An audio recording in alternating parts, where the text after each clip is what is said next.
episode 3. And if you're watching this, I just want to thank you to start. Make sure you like, subscribe, because we have 4, and this week we've gone for 5. This week, I sit down with 2 absolute legends, rugby league royalty, especially on the Gold Coast. But we speak about overcoming adversity, what it's like to be in a professional environment, how important your environment is, and so much more. So let's go. Today we got Zeb Taia on the show, and we got Jeff Lynch on the show, and I'm super keen to have you guys on the show. Between you provide so much knowledge. A bit of a backstory for Zeb. On my notes here, I got about 131 NRL games and 174 Super League games. So over 300 games in professional rugby league, and that's such a career. So I want to dive into that a little bit. And I've also got Jeff Lynch here. My notes say about 92 of the best Queensland Cup and New South Wales games, and absolute hype lord at Burleigh Bears. So the thing I like about this chat is you both have very different pathways into where you are now. And we're going to talk about the AIM Foundation. So I'm going to start with Zeb. As I said, over 300 first grade games. How'd you do it? So obviously it's a professional level. So I want to sort of, obviously, physically, it's such a challenge, but also mentally. So just run us through some of the things that helped you stay at that high level for so long. Thanks for having us on the potty, man. Love what you're doing. It is kind of hard. Like, you think about a career span is around about anywhere between 10 to 50 games. But for myself, so grateful that I got to do it in both continents. Like obviously doing it in Australia and then doing it in England with the Super League. But I felt like when I got to my 100, I got there pretty quick, like within the first probably 4 or 5 years of my NRL career. Mm-hmm. But then like after that, it's just like, okay, sweet. Like how do I go on and get the next 100? Okay, so, and obviously you got to sacrifice a lot. Mm-hmm. You got to change the way that you think about how preparing yourself in that. I'll be honest, man. Like, my first probably 5 to 6 years of my NRL career wasn't probably when we're talking about preparation and all that, I was still young, still like experiencing, I feel like I was still a young kid. Yeah. And, we all know what a rugby league culture is like. And I was in Newcastle too, fishbowl town, and loved every minute of it. Yeah. But always just found myself like enjoying like being a part of the boys. Always had that fear of missing out, whatever was going on, I was always there. So, I was always wanted to be around the boys and that and just enjoying a good time, Yeah. So, like, I felt like, okay, sweet, things need to change. But I didn't probably change until I actually left the Newcastle Knights. So when I left the Newcastle Knights and went to the Super League and played for the Catalan Dragons, I met some good people there that, like, got me onto the right track of how to eat properly, how to prepare yourself. I was that dude, like a night before a game, I'd smash a big load of pasta and a chicken schnitzel and thinking that was my mad, prep. Yeah. But then, carbs. Heaps of carbs in that. But then, obviously, when I went to the Catalan Dragons, I was around guys like Brent Webb, used to play for, the Warriors, and went over there and played for Leeds Rhinos. Darryl Millard was really good.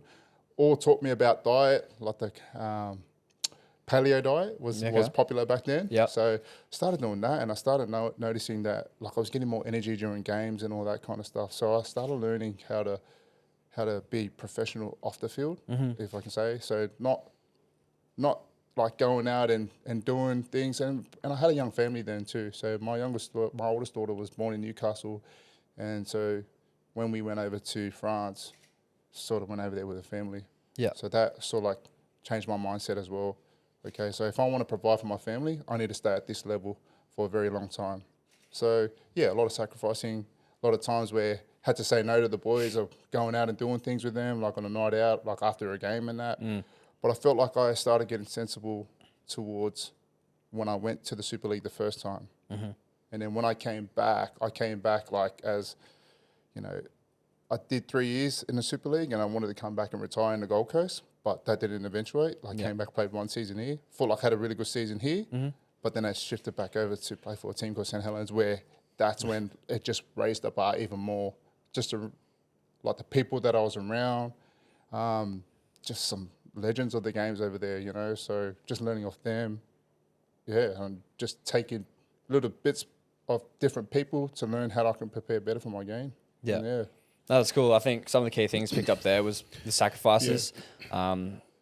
We just sort of see what we show people and on Yeah. Instagram, and these days we see the happiness and the fun times. We don't see behind there the sacrifices. And also you touch on the environment and how important it is to have a supportive environment around you that's going to help lift you up. And as you sort of said, as soon as you found that environment who was helping you lift up, you know, your game starts going up, your energy starts going up. So I think just, the importance of environment. You know, I want to go back to my time in Newcastle. Like, I had some really good players around me, like Danny Badiris, Kurt Gidley.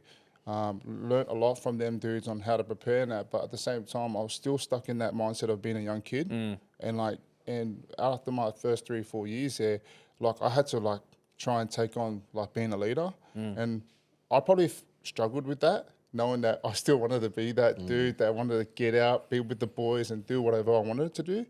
And but it wasn't until, like, obviously when my oldest Zali was born, that's when I started taking more responsibility, more accountability in what I was doing. And I couldn't do the stuff that I was doing, like, when I was, you know, at Newcastle. So I had to grow up real quick, you know. And I still feel like now, like, you know, I don't want to tell my age, but I don't want to tell my age, but I feel like I still feel like a young kid at heart. But at the same time, you know, like, there's more responsibility that you got to take on, like, as you get older. Yeah. Within that team environment and within your off-field stuff as well. Just that maturing. Yeah, maturing. 100%. That's it. Let's jump across to Jeff Lynch.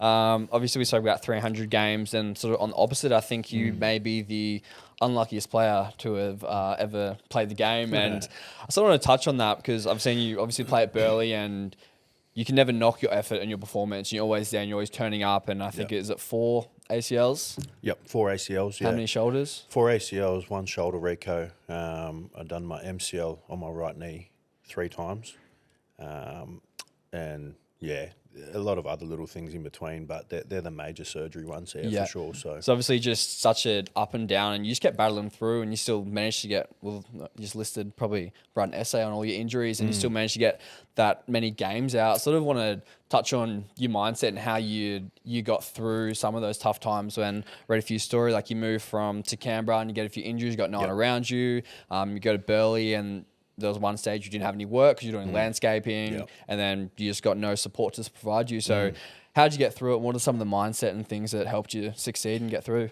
Yeah, got a bit of research you done there, Jacko. That's good, man.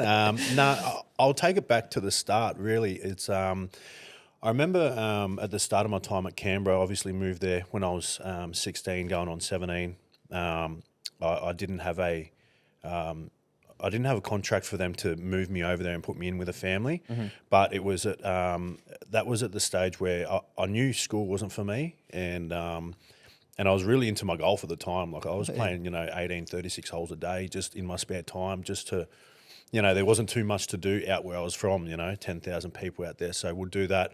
And I applied for this job in Canberra, knowing that if I get it, then I've got no other choice than to move there myself, So I applied, and then the next day he called me up and he said that I got it. So went over there, and then I just remember sitting in this TAFE course and doing horticulturalist, and there was this guy sitting next to me, and he'd been at the Newcastle Knights actually, Simon Snedden, shout out.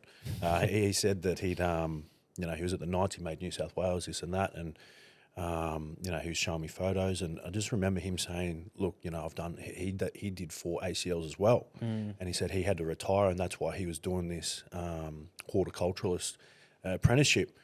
And I just remember sitting there in that time, and I just thinking to myself that, as bad as I feel for him, I just know that that'll never be me, And I just sort of had a bit of that mindset of like, it'll be okay. I'll never have that. I've never had an injury before. My body's holding up fine now. I think I just stepped into the under-20 space, and probably one of the leaders within that team in them years. And my footy was going really well. And then I just signed, I think, my first NRL sort of contract on the last year of my 20s. And then it wasn't until midway through that 20 season that my shoulder went and I had to require surgery, and that's sort of when all the chips sort of started to unravel a little bit. Pardon me. So yeah, we had that first one, first shoulder reco, and then for me that it was quite easy to get through that one because I'm a young kid. I'm coming through. I've got all the hunger. I've just signed a 2-year deal, an RL deal with the Raiders. So I knew that security was there. I'm going to get looked after by the Raiders physio staff, their medical staff. I've got the AIS just down the road. So I'm getting looked after by the best medical people, in Australia at least. And my full-time job is to just get my injury right. So there was no stress there at all, I rock up to training at 8 o'clock and I'd leave at 3 or 4 o'clock, just working purely on my shoulder rehab, and then other things like working on your game and that sort of thing as well. So in that aspect, it was, that was quite easy, that one. It's funny how it turns out, because one of my other mates in the under-20s at the same time, he just had a shoulder reconstruction too. And his very first game back, he did the opposite knee, that ACL. And I was talking to the physio at the time, and he was saying that there's a bit of a study going on called the sling effect. It's when you injure your one shoulder and then you do a needed surgery on the opposite knee. Yeah. They said it's like really common. I'm like, it's pretty unlucky for that to happen. And there we go. 2 weeks later, I have my first game, trial against Newcastle Knights, actually. Was it Zeb that did it? No, it wasn't Zeb that did it. It was a. Too old, man. You know what? It actually wasn't anyone that did it. It was non-contact, but it was off the kickoff. So how it went was, we're about 28, 29 minutes in, and I was just about to come off. And who was the back rower out there? He was. Yeah, I can't remember, but he was a well-known. Nah. He was a well-known, and he was a beast too. So, anyway, so 29, 28 minutes in, about to come off, and then we score a try in the corner, and they go, one more set, then we'll take you off. So I get back for the kickoff, and line it up, and then take the hit up off the kickoff, and I just go to step off my left foot, and then boom, sniped out of nowhere, and then that's where the first ACL sort of happened. It was pretty excruciating pain for a little bit, but then it sort of felt sweet, Went back to the sheds because this was played at the Mounties home ground, who was a feeder for Raiders at the time, and the doctor got me up on the table, and he's doing all the ACL testing, and then by the end of it, he just goes, "No worries, mate. You're good to go." I'm like, "What do you mean I'm good to go?" "What do you mean?" He's like, "Yep. It's a little bit loose, but like everything feels intact. You're good to go." I go, "Mate, I can't even walk on it." And it was luckily one of the Canberra scouts was behind the post of where I did it, and he come in because we had a pretty good relationship, and he said to the doc at the time, he's like, "Mate, I literally heard and seen what happened. Like, he can't go back on." Anyways, doc didn't give me crutches or anything, and I had to go source some crutches and some painkillers, and end up go back to Canberra, get the scans, and ACL, meniscus, all that was done. So, boom, that's the first time of the ACL sort of road to recovery. And yet again, it was pretty hard because I just worked so hard in getting my shoulder to be right. And I thought, I think it was Ricky's first year of being down there. So I wanted to sort of impress. I had a pretty good relationship with Dave Ferner. So he'd gone, and then now Ricky was coming down. So it was my first sort of opportunity to get in front of Sticky and sort of show him what I was about. He already knew that I sort of had a pretty good work ethic on the training field, but, it's one of them things to transfer that into the game as well, So at the time, it was a bit hard to know that, okay, well, my season's done here. That was a bit of a shock. But yet again, like knowing the security and the professionalism that I have around me, like it was still pinch yourself moment of like every day I walked into training, it's like I'm walking into the Canberra Raiders facility and the AIS facility. I'm at the AIS doing my knee rehab next to David Pocock, like who I've idolised. Like I don't even really follow Union, and I've idolised him and his ACL journeys, and it's sort of one of them things that I sort of had to pinch myself sometimes, going like I'm getting paid to recover my knee. Like I'm spending 7-8 hours a day just recovering my knee. There's people out there being bricklayers and concreters and slaving in the sun, building roads, and here I am, like I've got nothing to worry about. You know what I mean? So, and it was all like these were all part of my dreams. Like, so this is just that was just all part of the road. So, definitely some tough times there. I didn't really have my family there, but they were only a phone call away and that sort of thing. And I think I had adjusted to sort of not having them there. You know what I mean? So, moving away at 16 and sort of working with men at a young age, when all the rest of my friends are still stuck in that high school bubble and that, I think it forces you to grow up a little bit quicker. And then going into NRL preseason at 18, 19, I think things are a bit different these days. But back then, like, I know I definitely, like, I would barely speak to any of the NRL players when we're out at coffees and that, just out of pure respect, like I had to earn every bit of respect for them. And it wasn't probably till after my first full year of being with them that I felt like, okay, like I'd done enough to sort of earn their respect, So, and I'm so grateful for that sort of upbringing as well, is like, it just taught you the morals and values of being, you can't just waltz on into the NRL and think that you're going to, call the shots and be a bit of a clown. You've got to, this is how it's done, and you'll follow suit, or otherwise, see you later. You know what I mean? And they're sort of things that are transferable into life now. Like, I really cherish all them disciplines that they taught, which you sort of think, oh, poor me at the time. Mate, like, I just wish, like, I wish other people would learn that way as well, So that was my first ACL, and then, we moved up to, I moved up to Burleigh, and did a preseason with the Titans. I ended up gaining a 1-year contract with the Titans that year, and played and trained along Zebby, played in the Auckland Nines. Over there with, Zebby and Birdie and them sort of fellas. I didn't come. I didn't go about that. Didn't you? I was filthy about that. Don't bring it up. Soft spot. Damn, son.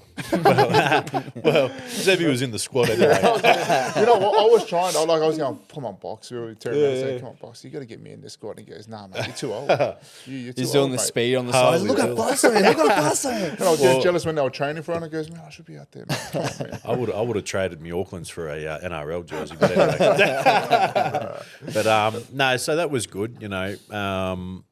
Still sort of pursuing the dream, and then obviously I was contracted with Burleigh as well. So if you're not playing for NRL Titans, then you're playing with Burleigh, and the love and the culture and support that Jimmy Lenihan had sort of built at Burleigh Bears. To be honest, I was really nervous, like, moving up here. Like a country kid.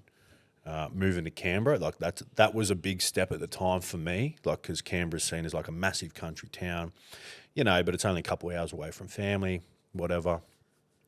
If you had asked me 10 years ago if I'd ever moved to the Gold Coast, I would have laughed at you, bright lights and all this sort of stuff, and you have a bit of a picture of what it would be in your head, but for what Jimmy Lenihan and the Burleigh Bears Leagues club and staff had been able to do there, that they made me feel so comfortable so quick, And then that sort of led on to, we won the premiership in 2016 at Burleigh, and then round 2, done my second ACL.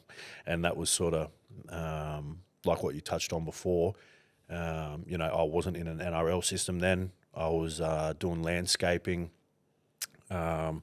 So, things were a bit different. Like, this is a complete different mentality to my first couple of surgeries, is where I've got all the protection of everything's being paid for. I don't have to worry about work, back at Raiders, this and that. Whereas, like, now it's like I've got to pay the bills. Like, I'm a landscaper, like, pushing wheelbarrows and this sort of thing. And if I'm not working, I'm not getting paid. You know what I mean? So, I think it was about 8 weeks. I had to quickly try and rush my rehab. After 8 weeks after surgery, I come back. My knee was the size of a balloon. First hour on the job, pushed the barra, could barely walk, hey. And then I just go, look, mate. The boss actually come and tapped me on the shoulder. He goes, mate, you can't be doing this. Like your knees the size of 3 knees put together. Like, Yeah. So that was a bit of like that. That honestly is probably the hardest one for me personally, just because of the mentality of being in the NRL system and having all that protection and the professionalism, to then coming out to semi-professional, where you sort of got to you have to look after yourself. You have to book your own physios and it's just a different level of professionalism. So. Yeah, that was tough. And then the third and fourth, like we're going to be here all day for talking about all my injuries. Can we skip to the last one? So obviously the last one sort of forced you into retirement. I know we had a chat at the end of last year and you're sort of and ahhing and you really weren't sure what you were going to do. Yeah. Obviously a lot of people saying like you got to give it up. And I think for you, it was sort of like, you telling me what to do? Because if you're telling me I have to give it up, then I'm going to keep going. So what was sort of that the mindset that was sort of pushed over that line for like, all right, I need to sort of move on? Yeah, 100%. I think it wasn't really so much the outside noise because, to be honest, I've copped the outside noise pretty much most of my career. Like from day dot, I'd always been told that I was too small to play in the forwards and all this sort of rubbish. Can we get a camera on here? Get a camera on there. Size of biceps. Hey, when you're growing up with like Shannon Boyd. Who's right next to you?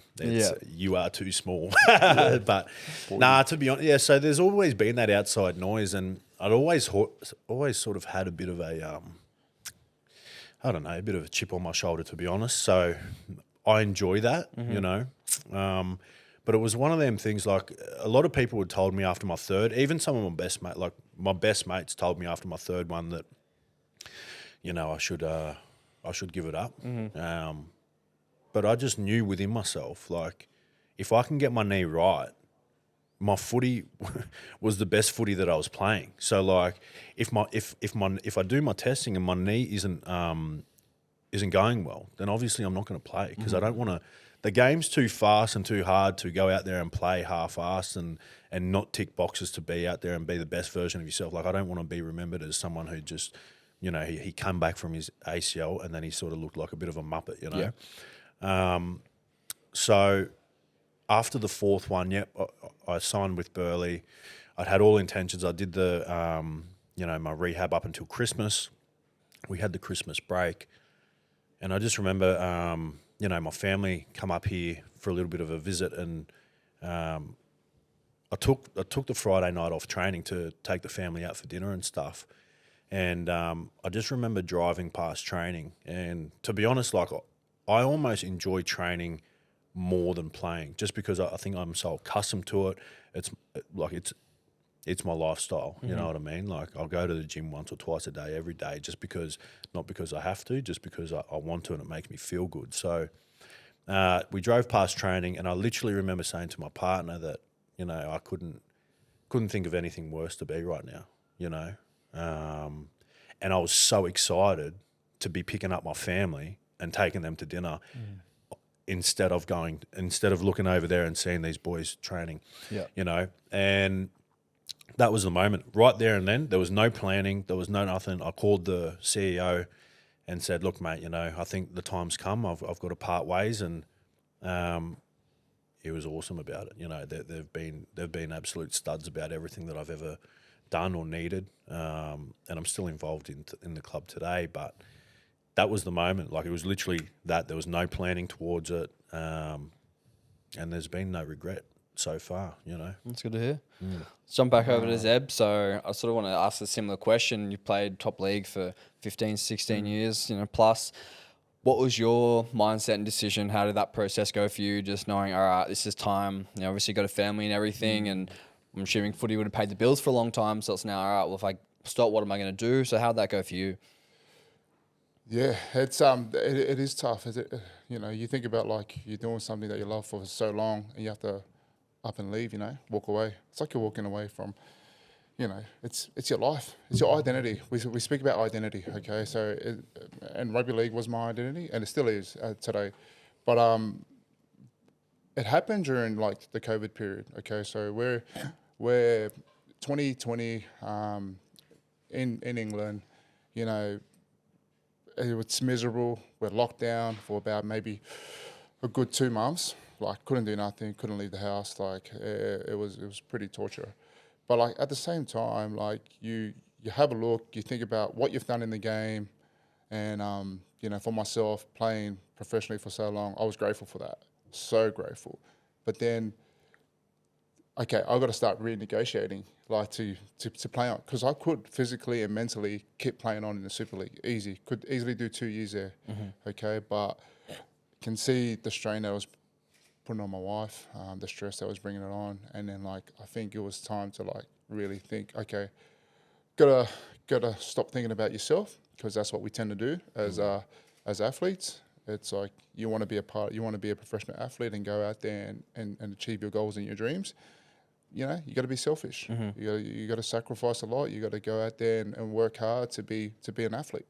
So, you know, that's the first time I ever thought about the family and said, nah, I think it's time to go back home. Yeah. Just go back home.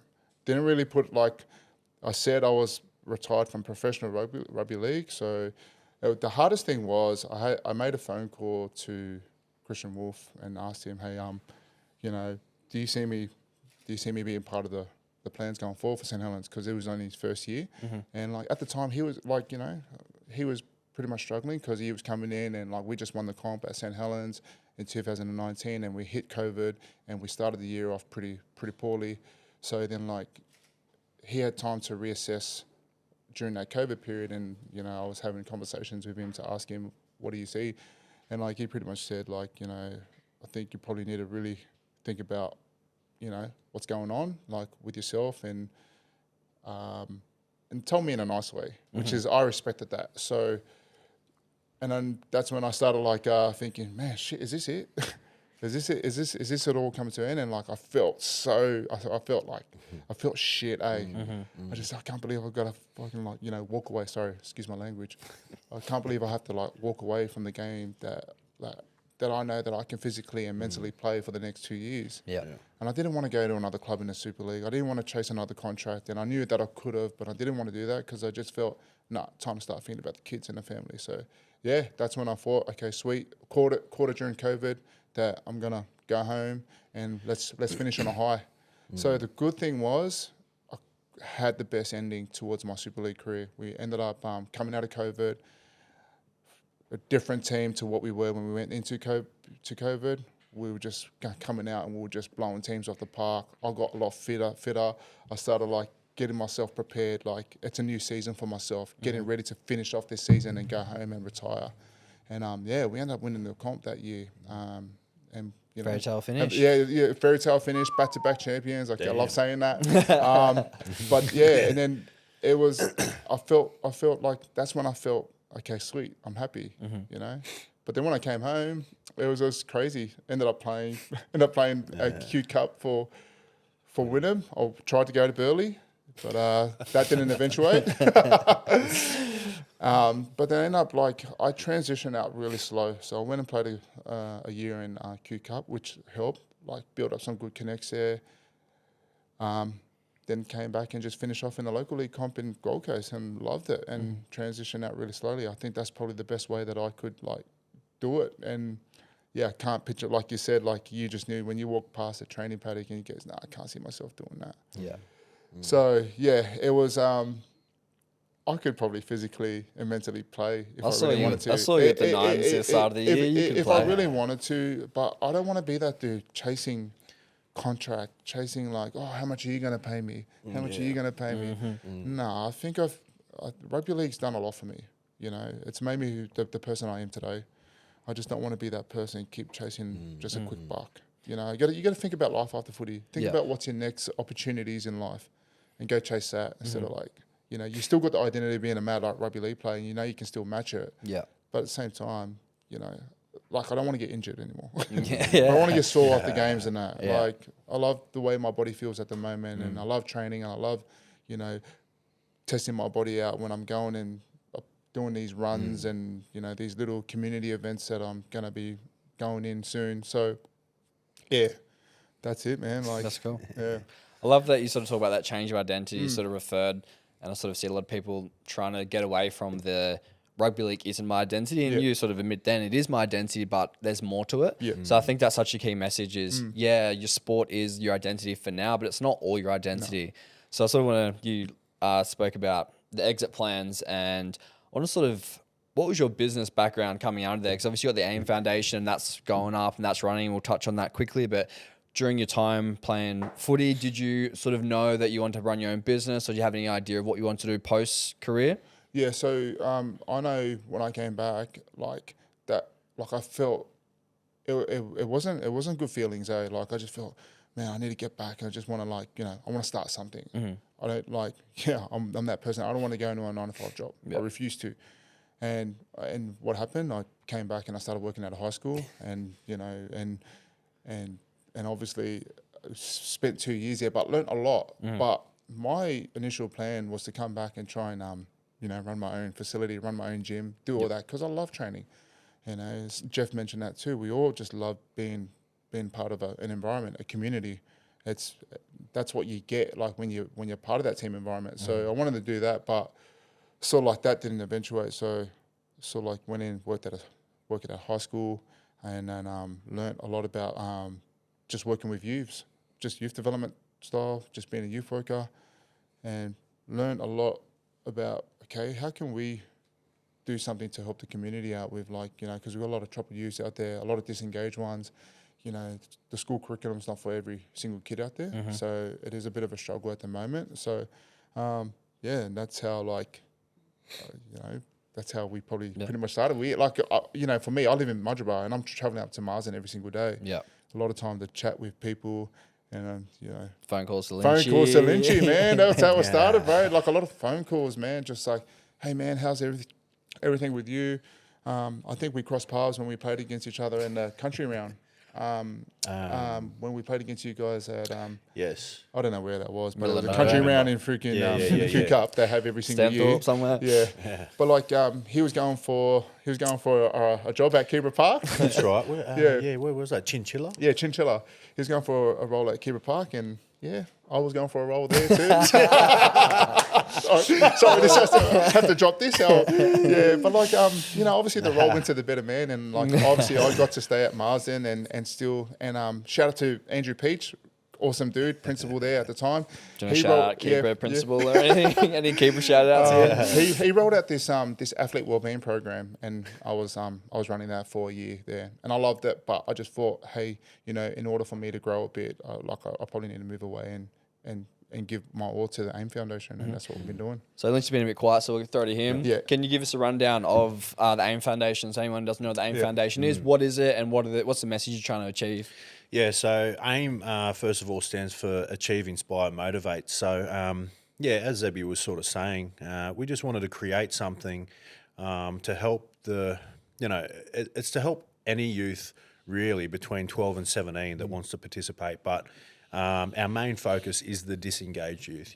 We see on the news far too much that all these youths are out there committing these crimes and very disengaged from normal life and schooling and education. So we sort of just wanted to give back and sort of create some programs to try and give back to the community first of all, and then sort of just build it up from there. So we do we have some in-school programs, and then we also have some holiday programs that we run in the holiday time as well.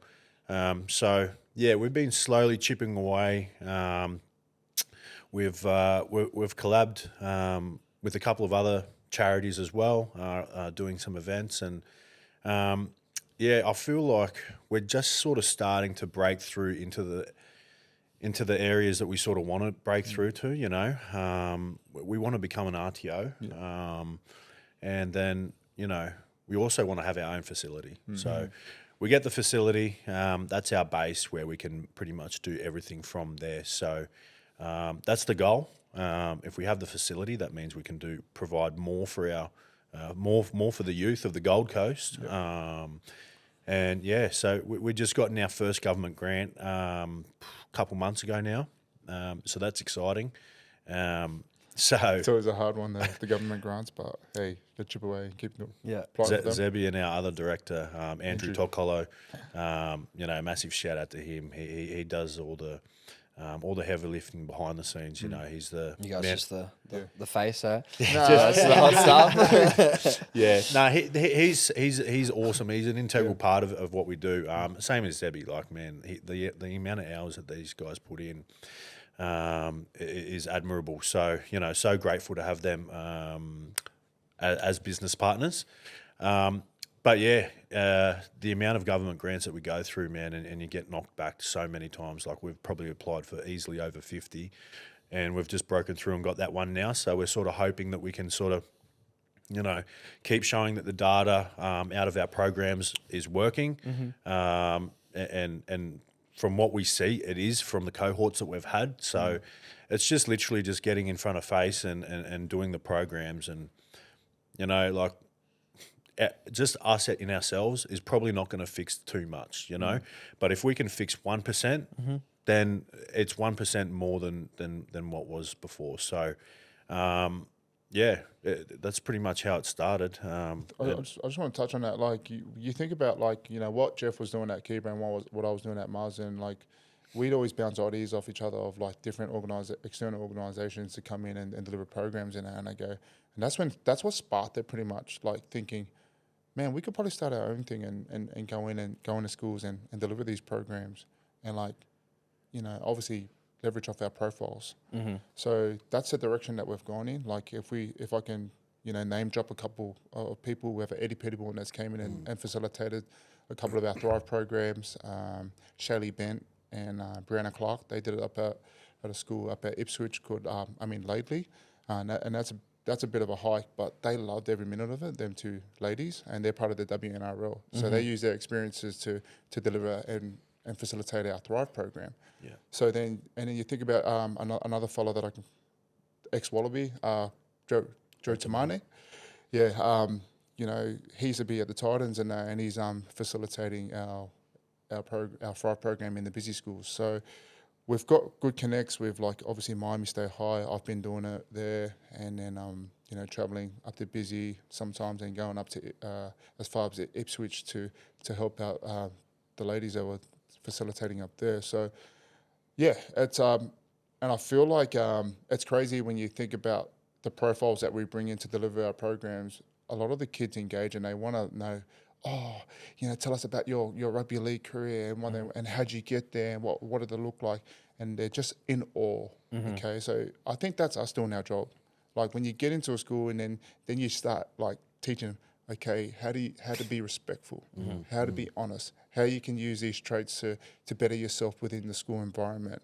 And I think we got some good feedback from one of the teachers at Lately. They said, hey, this is just to let you know that those young ladies that you came in to facilitate the program, like, there's proof that your program does work, you know? So, and that's good to hear.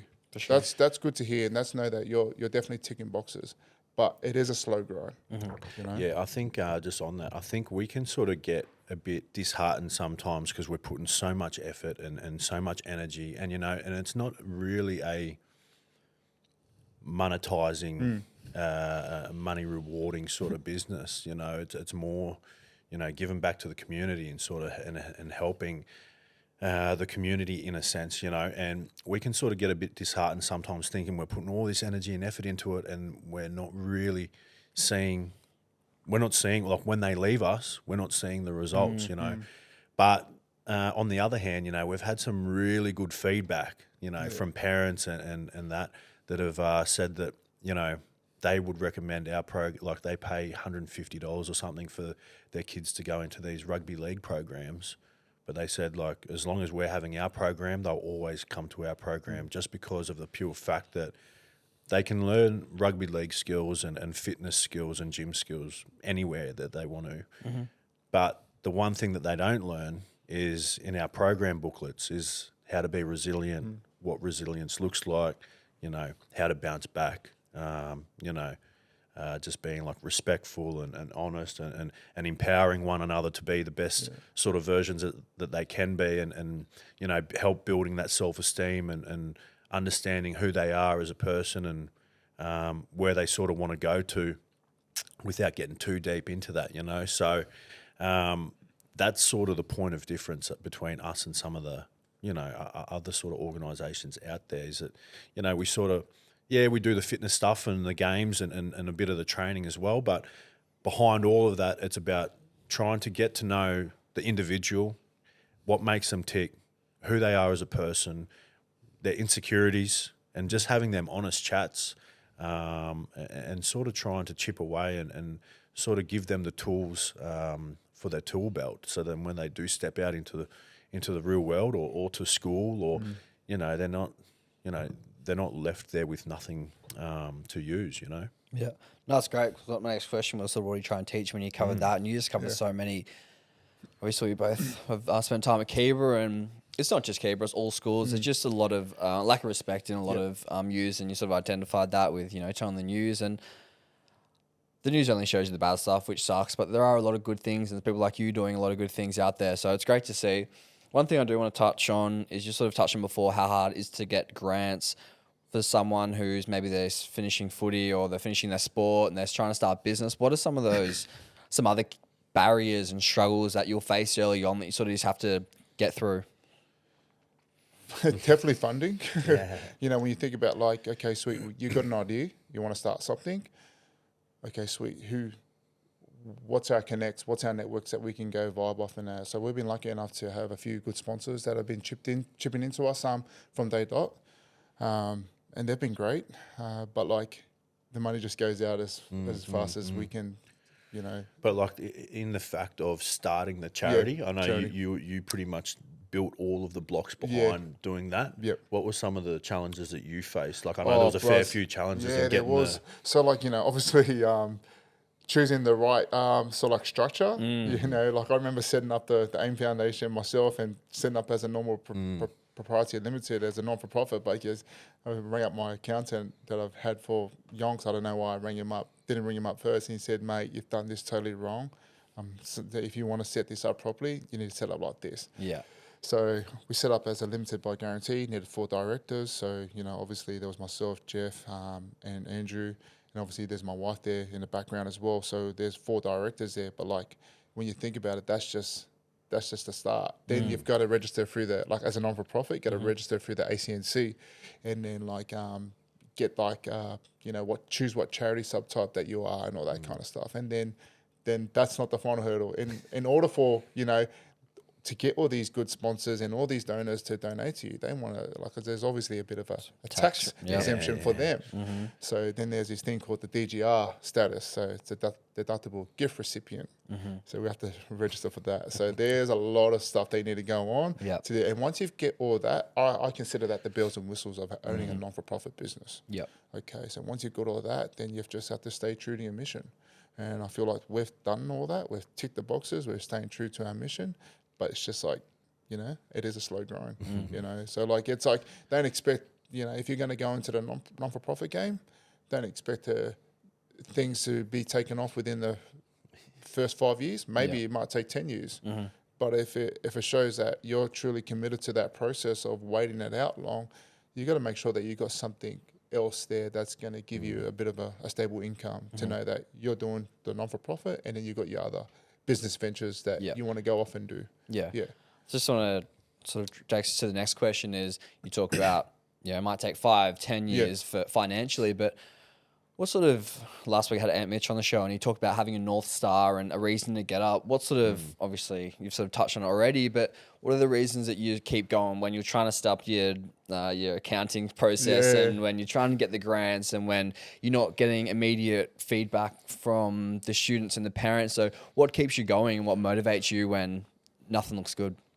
I just feel as though when you start something up, like I think, myself and Jeff and Andrew, we sort of like said, hey man, we're kidding ourselves if we're giving up after 2-3 years. Okay.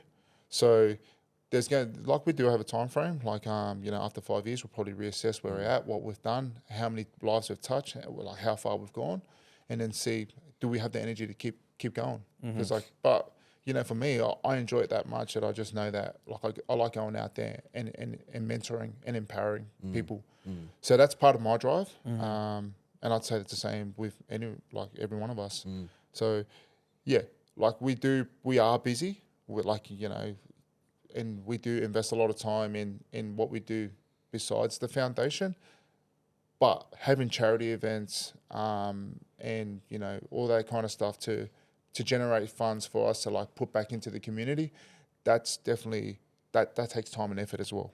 So we've got to do that stuff as well. Yeah, I feel like to be honest, as you said, we are extremely busy, and it's not so much rewarding in the monetizing way, as I said before, but more of the feeling of you're doing your bit to try and help the community, and that feels good. When you help people, it feels good, and then it's a bit of an addiction that you want to keep doing that, But I know I can speak on behalf of both of us. I know as busy as we are, there's been times where we've planned, holiday programs and charity events very closely together, and I'd had my full-time gig at Kebra, and things were going.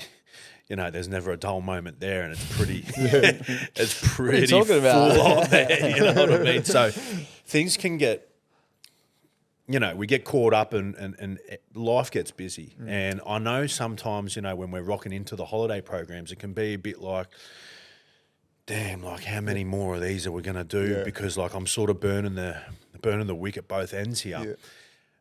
As soon as we step foot out onto the field or and we're taking our banners and setting up our banners into the hall, or the first people arrive and we say good morning and we're doing our sheets, and as soon as that happens, every worry goes away. Yeah, that's the best. You then go, this is why I do it, and it's a weird feeling, and that's the addiction of okay, these kids here, they're on school holidays. They could be doing whatever they want to be doing right now, but for some reason they want to be here invested in listening to us talk and give them tips and tricks on sort of how to do things, and that's rewarding, And then hearing some, when we break it down and we're having in little group talks and having some discussions with them and understanding their story and what they've gone through, and it's actually mind blowing, So I think it's just obviously our North Star is we want to have a facility, so then we can make. I think once you have the facility, then it's pretty limitless to what you can do. We can set up a little classroom in there and have TAFE, an organisation, come in and do some certificates and that out of there. We can have a little, we could make it what we wanted to make it. So I think for us personally, it's having the facility and then working backwards from there. So we're well on our way. We're definitely, there's been definitely a few times where we've sort of sat down and gone, well, it's pretty tough here. Is it worth it? Is it not? But we've always, we dig our heels in and go, no, we started it, so we're going to see it out at least to the 5-year mark, and then we reassess. And so, hey, grateful for the journey though. Yeah, 100%. Me too. You touched on that. We do want to make it big, but it takes a lot of hard work and dedication to it. Building we're trying to build our own organisation and that, but it's a lot of time and effort, that's for sure. If it was easy, everyone would do it, right? Oh, 100%. I saw a thing the other day and I sort of stuck with me, and I really like it. And I was sort of, the thing about hard is it raises the barrier to entry. So, as I said, everyone's going to do it. So when it's harder, you sort of got to think, that's why everyone else is dropping off. That's why no one else is doing it. So when there's times it gets tough, it's like, oh yeah, I like that it's hard, because that means not many people are going to do it. I'm just going to keep going, and you're going to be the difference. That's so funny, because I can sort of relate to that in a sense that when I was going through my struggles with my injuries, I knew people would say, oh, you should retire now, you should do this, you should do that. And in my head, I would think, well, that's the difference between me and you. It's you would do that, but I'm nowhere near that, not even thinking about that mindset, you know? So in my head, that would give me a leg up of okay, well, if you want me to retire, then I'm going to the next level, and I think that's definitely relatable, that quote that you said. this has been a fantastic chat. Got one more question before we exit the realm. I want you to give you some advice to your younger self or someone that's coming through the ranks. It might be, you know, around 20 years old. What's some advice you want to give them just for life in general? Yeah, okay.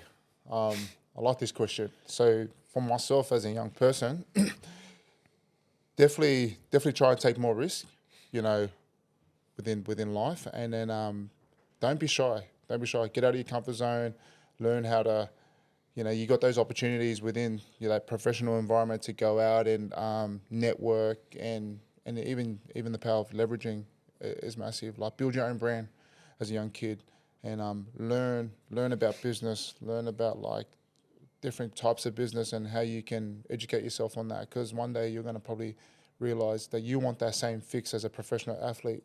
Okay, you're going to use the life skills and all the skills that you've learned during your professional career to move on. They're going to be easily transferable to the business world. So that's what I'd say to my younger self. Like, is learn more about business, learn more about networking, leveraging, and all that kind of stuff to build your own brand. Love it. Yeah. Yeah, for me, I think it would obviously just be to just be yourself, be authentic and as unique as you are. You know, I know it's a lot more accepted these days. You know, but I know back in the day, you know, people are quick to judge someone who's pretty different. You know, I'm a bit of a different cat myself, and No. you know, you wouldn't be able to tell.